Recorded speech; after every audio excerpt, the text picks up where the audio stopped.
Good morning to our lecturer and fellow friends. My name is Muhammad Daniel and I will be your moderator today. Today, our group will conduct a forum titled The Behaviorist Blueprint from Historical Theory to Classroom Practice. Our objective today aligns with CLO2 to explain the historical context of various philosophy and discuss the critical relationship between educational theory, philosophy, and practice. We will focus on behaviorism. The topic is a school of thought that transformed education from a obscure art to a measurable science. But before we start our forum today, allow me to introduce our distinguished panel. Our first panelist, we have Miss Ayu Nazira. Thank you for coming. Good morning and thank you.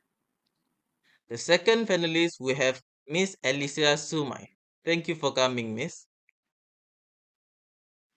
Okay, good morning. Last but not least, we have our last panelist, we have Miss Sally. Thank you for coming and good morning. Good morning and thank you. Thank you again, and let's begin by looking back at where it all started. All right, Miss Ayu, behaviorism did appear out of thin air. It was a reaction to the past. Could you explain the historical shift and the key figures behind this movement? Yes, thank you. Historically, behaviorism emerged in the early 20th century as a rejection of introspection, which is the study of invincible mind. Edward Thorndike has laid the groundwork with his law of effect, proving that behavior followed by rewards is likely to be repeated. Then came John B. Watson, who is the father of behaviorism, argued that for psychology to be a true science, it must only study observable behavior. And then finally, B.F. Skinner refined this with operant conditioning by introducing the systematic use of reinforcement and punishment. Hence, the philosophy here is simple. Humans are born as a blank slate, and our environment is the master architect of our behavior. Thank you. Thank you, Miss Ayu, for the explanation.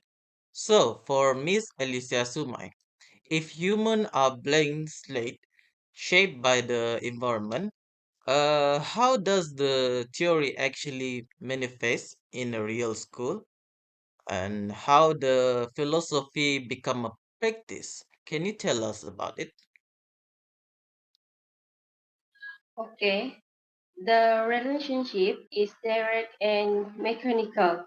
In educational practice, behavior theory serves as the how-to guide for teacher.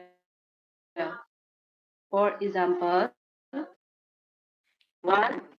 Drill and practice. This is Thorndike theory in action, strengthening the bond between stimulus as repensation. 2. Token economics.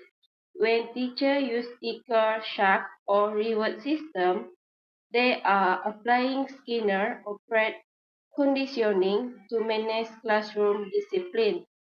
And the last, learning objective, the practice of breaking down a syllabus into small, measured goals come directly from the behavior belief that learning must be observable. Essentially, the practice is the visible result of the theory. Thank you. All right, thank you. It sounds very effective. However, treating student like playing slate or a machine has a detector. My question is for Miss Sally. What are the major criticism of this approach? Thank you. Um, while behaviorism both accountability to education, it has significantly blind spots. The first one is the black box critique. Critics like Noam Chomsky argue that behaviorism ignores the black box of the human mind, memories, emotion, and thinking process. The second one is extrinsic and intrinsic motivation. If we only learn for a reward, we might lose our natural curiosity. Last but not least, the passive learning. It viewed the student as a passive receiver rather than an active, proactive thinker. In the 21st century, where we value critical thinking, behaviorism is often seen as too reading and limited. Thank you. Thank you, Miss Sally.